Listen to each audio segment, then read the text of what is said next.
This is All of It on WNYC. I'm Allison Stewart. If you haven't heard, our May Get Lit with All of It book club selection is the novel Ghost Town by Tom Perrotta. The story is set in 1970s suburban New Jersey. An eighth grader named Jimmy is grappling with a terrible loss. In the midst of his grief, he finds himself with two new friends, a stoner named Eddie and an older teenager named Olivia, who also has experienced death in her family as well. Olivia has a Ouija board and wants Jimmy to use it. The novel also follows Jimmy as an adult, now known as Jay Perry. He's a successful writer who has been invited back to his hometown by the mayor, a visit that brings up all kinds of memories. Thanks to our partners at the New York Public Library, library card holders can check out an e-copy of Ghost Town right now with no wait times. You can also grab tickets to our live event with Tom Perrotta in exactly 3 weeks on Wednesday, May 27th. Head to wnyc.org/getlit for more information. That's wnyc.org/getlit. And listeners, book lovers, get your tickets now because this month's musical guest is super popular. And I can guarantee it will sell out fast. So we're giving readers a few days before our music friends. So act now. Go to wnyc.org/getlit. Now, let's get this hour started with Vermeer, A Life Lost and Found.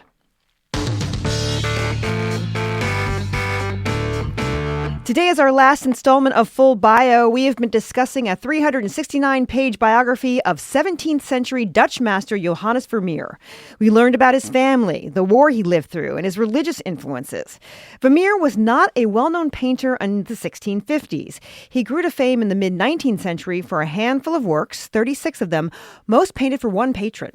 Today, we'll go over those works with author of the book, Vermeer, A Life Lost and Found, Andrew Graham Dixon. If you'd like to see a few of the pictures from the book, go to our Insta stories at All of It WNYC on Instagram. In his book, Graham Dixon lists where you can see a Vermeer. And fortunately, if you're in the New York City area, you can visit Vermeer's at the Metropolitan Museum of Art or go to the Frick Collection. Andrew Graham Dixon says, don't be fooled by the modern titles. They are often misleading. The Girl with the Pearl Earring is his most famous work. It is likely the daughter of his patron, and she's wearing a glass bauble rather than a pearl. Johannes Vermeer, father of 15, lived to be only 43 years old. He died suddenly and in debt. And from his will and the sale of his paintings by his patrons, that's why we have some documentation about him and his status when he died in 1675. Let's get into our final installment of Full Bio with Andrew Graham Dixon, the author of Vermeer, A Life Lost and Found.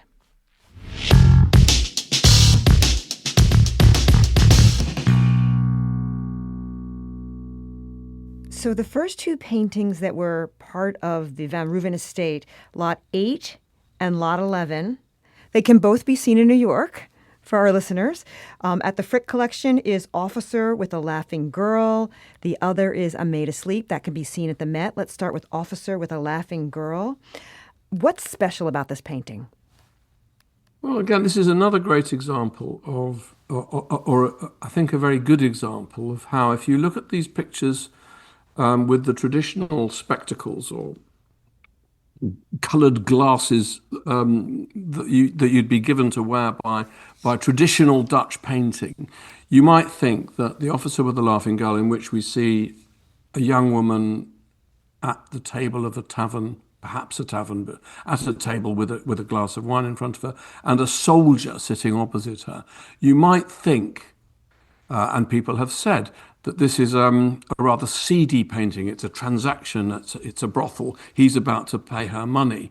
And in fact, I think there was a text to that effect on the wall of an exhibition that I saw a few years ago. And I also found a woman crying in front of that very picture, who subsequently explained to me that she was crying because the caption on the wall said that the soldier was about to give the young woman money and that she was a prostitute. And she said to me, of course that's not true. She's one of the most beautiful young women I've ever seen, and she's clearly deeply in love with the soldier, and he's clearly deeply in love with her. How could they say such a terrible thing about such a beautiful painting? And of course, she was right. This is not a brothel painting. This is a painting about, see, what the key to it is, it's got a map on the back wall. And the map on the back wall symbolizes the lines on the map have been drawn. Peace has broken out. So all of Vermeer's great paintings are done in this interregnum period between 1648, when the Dutch declare peace with Spain, when peace breaks out across Europe, and 1672, when war returns. All of Vermeer's pictures are painted in this wonderful, glowing, golden window of peace. And that's what this picture is about. What the picture is saying is, now that the lines on the map have been drawn, now that the map war is over, now that the sun, the light of God is flooding through the room, illuminating the face of this beautiful woman, now that all of that has happened, soldiers don't need to fight anymore. Soldiers can become lovers. Soldiers can settle down. Their wandering is over. They will find a peaceful and loving way to live. And you can see the painting in another lens, if you like. And Vermeer clearly was very familiar with Italian art. You could see it as a mythology, a kind of modern Dutch mythology. Venus is conquering Mars. The young woman, who stands for love, is conquering war and making his heart melt. So it's a beautiful painting about what it is to fall in love and to fall in love forever. You write that Vermeer had a rare gift for painting light. Where do we see that? Well, on the wall. You see it on the wall. You see it everywhere. You see it in the view of Delft. It's the most beautiful light that I think exists in any painting. And the thing about Vermeer's light is that it comes from inside the painting. It comes from inside. It's not like the light that allows a photographic exposure to take place. It's not that kind of light. It's the light of the soul. It's the light of illumination. It's the light of love. It's the light of belief. That's why people have always been hypnotized by these pictures. And that's why people have always known, in my opinion, that something like what I'm saying was the truth about them. I think people have always known that this other, more secular way of looking at them as brothel pictures, or, like the Maid Asleep that you asked me about a minute ago, that picture which is in the Met. It's not a drunken, that would be the kind of conventional, the way of sort of forcing the round peg of Vermeer into the square hole of conventional Dutch art. You'd say, well, the maid she's put on her mistress's costume, she's dressed up in all her finery, and she's seen a man, and she's got terribly drunk, and now she's asleep, and we're meant to mock this woman. Nonsense. It's a picture of a woman, and this is what the Remonstrants did. She's dressed in red, very finely, very demurely. She's experiencing a vision, or she has just experienced a vision. She has been venerating Mary Magdalene. We know that Maria, the mother of the house, the woman of the house, the person who commissioned all these pictures from Vermeer, venerated Magdalena, Mary Magdalene, because she gave the name Magdalena to her own daughter. So here she is. She's venerating Mary Magdalene. She's been visited during the course of her meditation, her spiritual meditation. She's actually been visited by the Spirit of Christ. And it's as if at this moment, this extraordinary picture of a kind of dream moment, you could almost sense the presence of Christ in the room beyond. And the cross, the cross is made, the sign of the cross is made by the leg of the table in the background. The whole picture is charged with this mystical sense of transports of being taken elsewhere. And one of the favourite quotes of the founder of the Remonstrant movement, Jacobus Arminius, this remarkable man who influenced them so much, one of his favourite quotes was just the words of Christ. I knock on the door and I shall enter, and I will come and eat with you. So if you're open to my presence, I will come and join you. And that's what's happened. It's interesting, though, Vermeer had an interest in science as well. Where can we see that in his painting? Well, that's a very interesting question. Vermeer certainly had an interest in science, but that is not incompatible with having a profound belief in God. I agree. in this period, particularly in this period. So, for example, we know that Newton, who's responsible for the theory of gravity, Newton was a profound believer in the imminent end of days. He believed that the return of the Messiah was round the corner, and even wrote a huge book trying to calculate when the date would fall. And I think Vermeer is rather similar. I mean, he's fascinated by light, and he probably investigated the properties of light by looking at the images formed in a camera obscura. Delft was a military town, and camera obscuras were originally developed there as military devices. And he knew lots of soldiers. His father's pub was full of soldiers. So there's every reason to think that Vermeer had seen the images in a camera obscura. And yet, when he paints, yes, he conjures the subtlety of light, but you always feel that it's God's light that's working behind all that. And one of my favorite pictures is a painting called The Lace Maker. It's where in the Louvre, right? It's in the Louvre, and it shows us this young woman who's making a piece of lace. And it's my belief that she's actually pregnant, and that she's making a little piece of lace, which they used to do to announce whether your child had been born alive or not. It was a black piece of lace if they were born dead, and I think it was a red piece of lace if they were born alive. And this would be stuck on the front door of the house so that people didn't disturb the family in the immediate days after the event. So that's what I think she's doing. And I advanced in my book this rather adventurous explanation that there's this sewing cushion which should really not be there in a lace making painting. There's this sewing cushion, and to me it looks just like a placenta. It looks like a placenta pulsing with veins of blood. It's covered in this extraordinary sort of spatter of red threads, this sewing cushion, which Vermeer has actually thrown like Jackson Pollock. Contrary to his legend, he's not always this totally careful, meticulous painter. He's thrown these laces of red paint down there.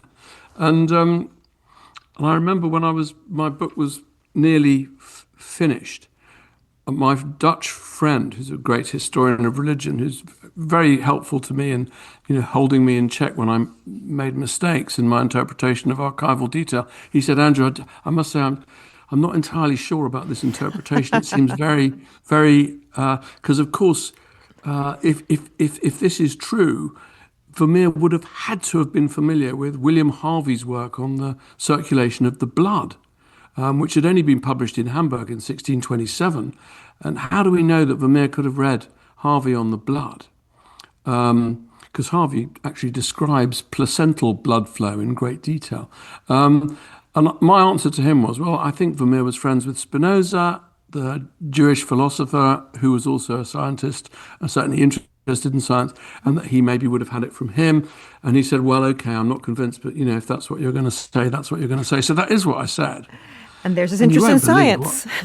But you won't believe what I just found out. I mean, it's truly incredible. I just got written a letter by a guy who's been doing research into his family, and he's found one of his ancient descendants was a man called Van Assendelft, who was Vermeer's remonstrant preacher. Wow. In Delft, in the church in 1662. And this guy's, I said, that's amazing. And then he said, back in the next email, he said, it's more amazing than that. I'll tell you what, he wasn't just a preacher, he was a surgeon, and you will be glad to know, because of what you write about the lace maker, he was the first man to translate William Harvey on the circulation of the blood in Delft in 1662. So Vermeer definitely could have read that book. I'm talking to Andrew Graham Dixon. The name of his book is Vermeer, A Life Lost and Found. It's our choice for full bio. You mentioned earlier an Italian influence in his art, but you write there's really no proof in the book that he went to Italy. Where do you think this Italian influence came from? Well, I mean, you say, I don't know what proof amounts to. I mean, I think there's very strong indications that he went to Italy on the basis that two of his earliest pictures, Christ in the House of Martha and Mary, and a picture called Saint Praxedis, are both clearly derived from pictures by his Italian contemporaries. I mean, not famous old masters, people who were alive and working when Vermeer was alive. One of them was a painter called Felice Ficcarelli, and the other one was a man called Vaccaro, one in Florence, one in Naples. And neither of them are very famous painters. And the picture, there's no doubt whatsoever that Vermeer has effectively copied the Ficcarelli and effectively taken the figure of Christ from a Vaccaro picture of a different subject, which is in the Capodimonte Museum in Naples. Now, my point is that these pictures were painted in 1646 or so. So the idea that, and we know that they never have left Italy, so the idea that such obscure pictures by people who really weren't very famous at that time, that they would have been transmitted some other way to Holland so that Vermeer could see them and copy them. I just find that deeply implausible. I find it much more likely. I think he was taught by Gerard ter Borch, who was a painter who certainly went to Italy, whose father went to Italy. I know that Vermeer's father was friends with a whole group of Dutch artists who called themselves birds of a feather. And what they all had in common was that they had all studied in Rome. So there would have been plenty of people saying to the young Vermeer, go on, why don't you go to Rome? And there's a complete gap in our archival knowledge of him that corresponds to a 2-year period between 1648 or 9 to 1651, where he's absolutely, totally absent from all archives. And that also coincides exactly with the time when his apprenticeship to Ter Borch would have finished. So, why not have him go to Italy? I think he went to Italy during those 2 years. I mean, the fact that we don't have archival evidence saying that he went to Italy is no proof in his case that he didn't. There's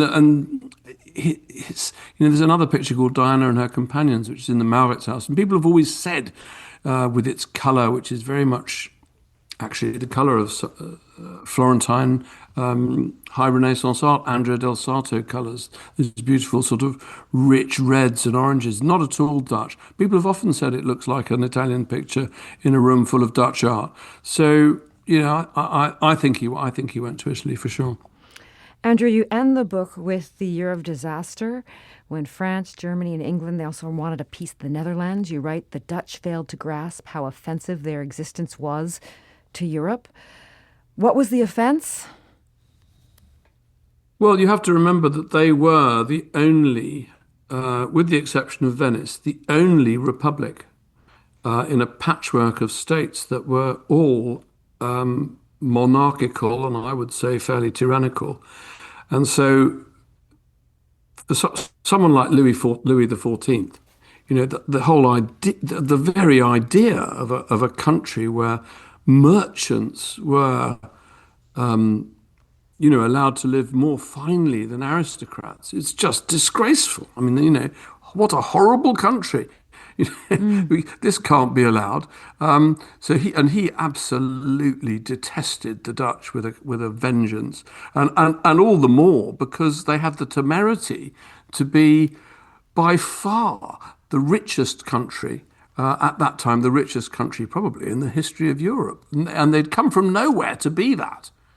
Because all of these great merchants and entrepreneurs had been forced north by Spanish tyranny. They'd made their own republic, and boy, had they, made the most of what they had in terms of their knowledge. And also, they're being paid back for their toleration. Because what I haven't said is that, after the initial outburst of intolerance towards Vermeer's remonstrant faith, in the end, the remonstrants and the collegiants become fully integrated into Dutch society, and Dutch society itself is persuaded of the virtue of their views and becomes an extremely tolerant place. And as I was about to say, they get paid back for it by, for example, they allow all the Jews who've been expelled from Portugal and expelled from Spain, this terrible anti-Semitism all over Europe. Well, in Holland, they find a home, these Jewish people, and guess what? They've got the best network of trading contacts with the Mediterranean, figs, olive oil, all the money that they get from that. So, the Dutch are deeply unpopular with the English, the French, the Spanish, the Munsterites, who hate them because they're Protestant, and the Munsterites are rabid Catholics. So, Yeah, and they don't quite realize. They think they can sort of get out of it by arguing for free trade and toleration. They think, perhaps naively, that, well, we can all get along okay, can't we? We're making lots of money, but we're going to make you richer too. Look at all this stuff that we're bringing back from, you know, the other side of the world. Look at all our innovations and technology. Surely you just want to join us, not fight us. So they're slightly sleeping at the wheel when, the terrible thing happens. France invades. Some say that Vermeer never fully recovered from the year of disaster. He died at 43. What do you think? Well, I mean, I've written about this wonderful, extraordinary group of people. These collegians and these remonstrants. Not only do they believe that peace is here to stay, they actually believe that universal peace is about to break out. When the year of disaster comes, and it comes just at the moment when they're hoping that the Spirit of Christ will descend on earth, it's such a shock, it's such a blow. Adrian Parts, who's Vermeer's other great patron, who's the spiritual father of the collegiate movement, he has to rush off to Spain to try and broker an alliance with the old enemy against this new enemy, France. So he's out of the picture. Vermeer's patron, Peter Claus Zoon van Rauven, he dies of unknown causes. They all die, and they're all in their 40s. And, I can't say that, early death was not as uncommon then, perhaps, as it is now. But for people like that, but he I don't know. It just seems to me that the spirit goes out of Vermeer after that happens. He paints very few pictures after 1672. All his great pictures are before. That's partly, of course, because Peter Claus van Rauven is ill, and they've moved house. The whole project of painting these great paintings for the house that is also a church. That's. I think there's this just tremendous sense of disappointment. Andrew, what do you think makes Vermeer's art so special? I think what makes Vermeer's art so special is the fact that it is completely sincere. Completely sincere. He never painted a picture because he thought it was a good picture to paint, or because he thought, oh, maybe they'll like this one, or, oh, if I paint like this, will I be famous? He painted because he wanted to express the deepest feelings that those people had. He painted with utter integrity, no even slight taint of anything else. And it's utterly unique, that. The name of the book is Vermeer, A Life Lost and Found. It's by Andrew Graham Dixon. It was our choice for Full Bio. Thank you for all your time today. Oh, thank you. No, it's been a pleasure. Great questions. Kept me on my toes. Take care. Thanks again. Thank you. Thanks again to Andrew Graham Dixon. Full Bio is produced by Jordan Loff, engineered by Jason Isaac, and written by me.